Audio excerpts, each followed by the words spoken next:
बिस्मिल्लाहिर्रहमानिर्रहीम। अस्सलाम वालेकुम। आज 30 जुलाई बरोज़ हफ्ता हम बात करेंगे। लाहौर हाई कोर्ट ने आज मुस्लिम लीग नून के रहनुमाओं को खाली हाथ वापस भेज दिया।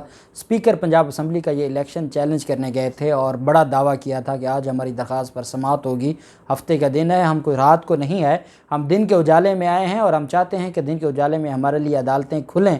लेकिन इनको वो रिस्पांस न मिला जो माजी में मिला करता था। और उसके बाद जो लाहौर हाई कोर्ट हैं उन्होंने इनकी दरख्वास्त पर जो केस है उसको अगली तारीख दे दी और अदालत ने आज केस पर समाअत ना की। आज कोई के बेंच ना बना इनके केस के लिए। अता तारड़ और राना मशहूद शाम तक लाहौर हाई कोर्ट में बैठे रहे और उसके बाद खाली हाथ लौट गए। बड़ी अहम तफसीलात हैं जो मैं आपके साथ शेयर करूँगा।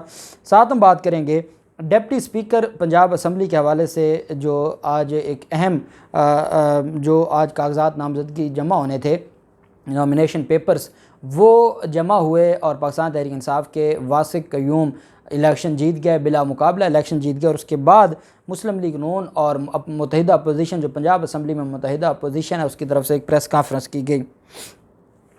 उनकी तरफ से ये कहा गया, अली हैदर गिलानी ने एक प्रेस कॉन्फ्रेंस की और ये कहा कि हमने इलेक्शन प्रोसेस का बाइकआउट किया है।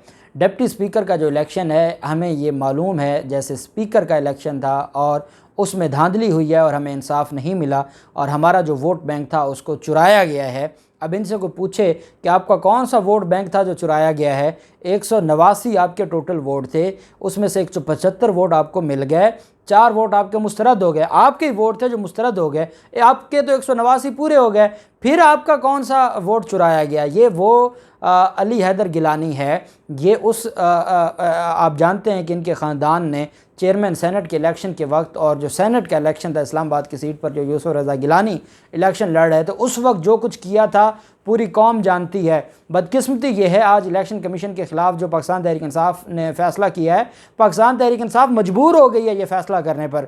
और पाकिस्तान तहरीक इंसाफ इस वजह से मजबूर हुई है कि आपको याद होगा वो जो वीडियोस थी जिसमें यूसुफ रज़ा गिलानी का बेटा बता रहा है कि आपने वोट कैसे ज़ाय करना है और MPS को बाकायदा जो नासिर अली शाह के साथ एक ऑडियो लीक हुई थी जिसमें वो बता रहे हैं कि कितने करोड़ किसको देने हैं। उस पर इलेक्शन कमीशन ने उसी दिन शाम को, अगले दिन इलेक्शन था, उसी दिन शाम को डिस्क्वालिफिकेशन दरख्वास्त दायर की पाकिस्तान तहरीक इंसाफ ने और उसके अगले दिन भी उसके ऊपर समाअत हुई। चेयरमैन सेनेट का इलेक्शन यूसुफ रज़ा गिलानी जीत गए, जबकि पाकिस्तान तहरीक इंसाफ की उस दरख्वास्त पर जो यूसुफ रज़ा गिलानी को क्लीन चिट मिल गई, यूसुफ रज़ा गिलानी के बेटे को क्लीन चिट मिल गई। जो पाकिस्तान तहरीक इंसाफ के MNAs थे जिन्होंने अपना बयान हल्फी जमा करवाया था, 2 MNAs जिन्होंने ये कहा था कि हमें वरगलाने की कोशिश की है, हमें ख़रीदने की कोशिश की है, हमें इन्होंने इंस्टिगेट किया है कि आप वोट ख़राब करें, जो गवाह बन गए और वो गवाह बन के इलेक्शन कमीशन में पेश हुए। बदनीयती देखें कि इलेक्शन कमीशन ने उन 2 MNAs के ख़िलाफ़ कार्रवाई करने का कह दिया जो असल ज़िम्मेदारान थे, किसी को नाअहल ना किया। तो फिर पाकिस्तान तहरीक इंसाफ अपने तई अगर ये मुतालबा करती है और पाकिस्तान तहरीक इंसाफ ये समझती है कि इनके ख़िलाफ़ कार्रवाई होनी चाहिए या डिस्क्वालिफिकेशन रेफरेंस या सुप्रीम जुडिशल काउंसिल की जो मामलात हैं, तो ये फिर चीज़ें देखनी होंगी कि आइन और कानून क्या कहता है। अली हैदर गिलानी का ये कहना था कि इलेक्शन प्रोसेस पर हमें शदीद एतराज़ात थे, हमें यह लगता था कि इलेक्शन साफ़ और शफाफ नहीं होंगे, इसलिए ऐसे इलेक्शन में हिस्सा लेने का कोई फ़ायदा नहीं था। और उन्होंने कहा कि हमने बाइकआउट करते हुए इलेक्शन में हिस्सा नहीं लिया। डिप्टी स्पीकर का ये इलेक्शन था और डिप्टी स्पीकर के इलेक्शन में इन्होंने हिस्सा नहीं लिया और बाइकआउट किया है। और पाकिस्तान तहरीक इंसाफ के पास स्पीकर भी पंजाब असम्बली का पाकिस्तान तहरीक इंसाफ का, डिप्टी स्पीकर भी पाकिस्तान तहरीक इंसाफ के, जो पैनल ऑफ चेयरमैन होंगे वो भी पाकिस्तान तहरीक इंसाफ के, वज़ीर आला भी पाकिस्तान तहरीक इंसाफ का हमायत याफ्ता। पंजाब से तो मुस्लिम लीग नून का मैं समझता हूँ कि अब ये कोई इलेक्शन लड़ने के काबिल नहीं रहे।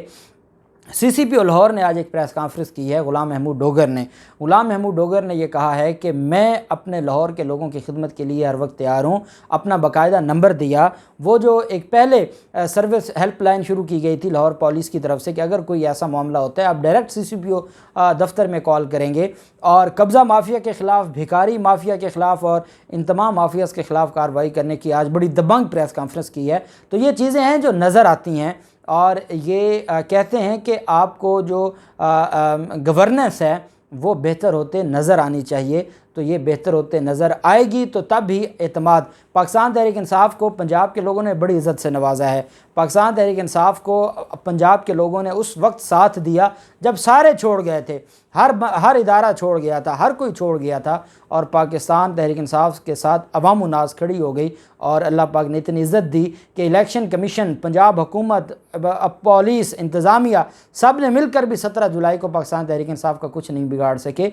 तो ये जो चीज़ें हैं ये बताती हैं कि अब जो कर्ज़ है अवाम का और पंजाब के लोगों का स्पेशली, वो उतारना है पाकिस्तान तहरीक इंसाफ ने। और अब जो इलेक्शन था, ये इलेक्शन था स्पीकर का, जो पाकिस्तान तहरीक इंसाफ इलेक्शन जीत गई, और पाकिस्तान तहरीक इंसाफ के इस इलेक्शन को चैलेंज किया है पाकिस्तान मुस्लिम लीग नून ने लाहौर हाई कोर्ट में। आज तकरीबन 11:30 बजे अता तारड़ और राना मशहूद, आपने देखा होगा कि अता तारड़ और राना मशहूद का जो कल किरदार था, राना मशहूद जो MPA हैं और ये वज़ीर कानून भी थे, जो साबिक वज़ीर कानून तो नहीं थे, कोई इनके पास वजारत थी, और ये साबिक वज़ीर कानून थे राना मशहूद, और वज़ीर तालीम भी रहे। तो इनके और ये सैफुल मुल्क खोखर के साथ मिलकर कल जो सारे मामलात करते रहे, वो पूरी कौम ने देखा। धांधली के लिए इन्होंने वहाँ पर धावा बोला, सेक्रेटरी असम्बली के साथ हाथापाई की, सारा कुछ किया। आज ये हाई कोर्ट पहुँचे, और हाई कोर्ट पहुँचती अता तारड़ ने एक प्रेस कॉन्फ्रेंस की। ये उनके साथ थे, राना मशहूद अता तारड़ के साथ था। वहाँ उन्होंने कहा कि आज हम लाहौर हाई कोर्ट आए हैं और हम रात के अंधेरे में नहीं, दिन के उजाले में आए हैं। आज ही हमारी दरख्वास्त सुननी पड़ेगी। ये अल्फाज हैं कि आज ही हमारी दरख्वास्त पर समाअत होनी होगी और आज ही समाअत होगी। उसके बाद ये ब्रांच के चक्कर लगाना शुरू कर दिया। आप जानते हैं कि इस वक्त जो Lahore high court bar association का सदर है वो भी इन्हीं के ग्रुप का है, और उनकी तरफ से भी बाकी भी जो लोग थे, क्योंकि आज मुअज़्ज़िज़ जजेस साहिबान लाहौर हाई कोर्ट में मौजूद भी थे अपने जो इंतज़ामी मामलात देखने के लिए, वो हफ़्ते के दिन भी तशरीफ़ लाते हैं। और आपको याद होगा कि पिछले हफ़्ते को समाअत हुई थी सुप्रीम कोर्ट में वज़ीर आला के इलेक्शन के ख़िलाफ़। तो ये सोच के आए कि हमें लाहौर हाई कोर्ट रिस्पॉन्स देगी और लाहौर हाई कोर्ट हमारी दरख्वास्त सुनेगी।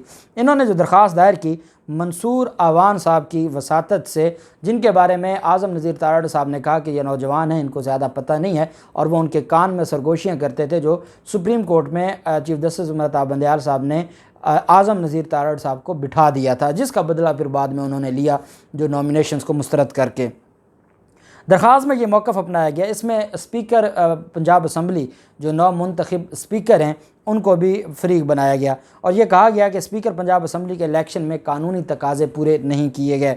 उन्होंने कहा कि स्पीकर पंजाब असम्बली का इलेक्शन खुफिया रायशुमारी के ज़रिए होता है, और इस इलेक्शन में बैलेट पेपर्स पर सीरियल नंबर दर्ज करना आइन और कानून की खिलाफ वर्जी है। दरख्वास्त में इस्तदा की गई कि Lahore high court speaker Punjab assembly के इंतखाब को कलअदम करार दे और इंतखाबात दोबारा करवाने का हुक्म दिया जाए। अब दोबारा भी करवाया जाएगा। इनको ये लगता था, इन्होंने कोई इन्वेस्टमेंट की थी, और उस इन्वेस्टमेंट, इनको ये लगता है कि हमने करोड़ों रुपए लगाए और वो हमारी इन्वेस्टमेंट ख़राब हो गई है, और हमारी इन्वेस्टमेंट जो हमने की थी वो अब हमने वापस लेनी है, उसके लिए दोबारा स्पीकर का इलेक्शन होना चाहिए। वहाँ पर अता तारड़ ने गुफ्तगू करते हुए ये कहा कि कुछ बैलेट पेपर्स और उनके साथ साथ काउंटर फाइल्स पर भी सीरियल नंबर दर्ज था, तो ये तो आईन पाकिस्तान की खिलाफ वर्जी है। उन्होंने कहा कि एक सीरियल नंबर काउंटर फाइल पर मौजूद है और वही सीरियल नंबर बैलेट पेपर पर भी दर्ज है। ये इसलिए किया गया ताकि वोटर की शनाख्त हो सके।